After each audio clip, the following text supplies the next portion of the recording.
আপনারা যারা আমার সামনে উপবিষ্ট আছেন, এই কোরআনুল কারীম শুনলে লাভ হয় না ক্ষতি হয় বলেন?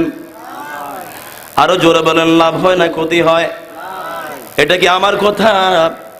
এটা আমার কথা না, এটা কোরআনের কথা। বলেন সুবহানাল্লাহ।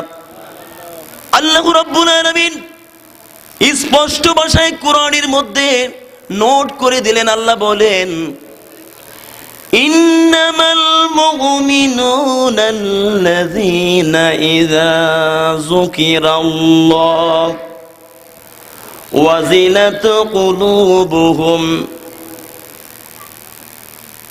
وَإِذَا تُلِيَتْ عَلَيْهِمْ آيَاتُهُ زَادَتْهُمْ إِيمَانًا وَعَلَى رَبِّهِمْ يَتَوَكَّلُونَ।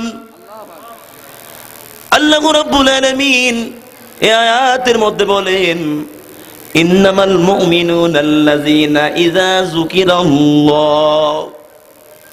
মুমিনের সামনে যখন আল্লাহর কথা যখন মুমিনের সামনে আলোচনা করা হয়,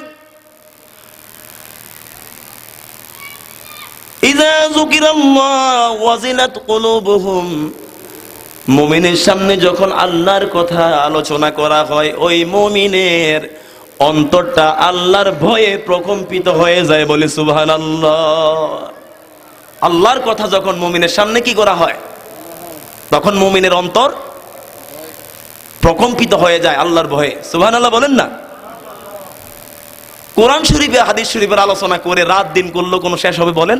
আমি একটা কথাও কোরআন ও হাদিসের বাইরে বলবো না, কোনো কাহিনী বলার সময় এখানে নেই। কারণ মাহফিল হচ্ছে একটা ক্লাসের মতো, ঠিক কিনা বলেন না? আমার কথা কি বোঝা যায়? وَإِذَا تُلِيَتْ عَلَيْهِمْ آيَاتُهُ زَادَتْهُمْ إِيمَانًا وَعَلَى رَبِّهِمْ يَتَوَكَّلُونَ। মুমিনের সামনে যখন কোরআনুল কারীম থেকে তেলাওয়াত করা হয়, ওই মুমিনের ঈমান আগে যা ছিল আরো বহু গুণে এই মুমিনের ঈমান আরো বৃদ্ধি পেয়ে যায়। বলে সুবহানাল্লাহ।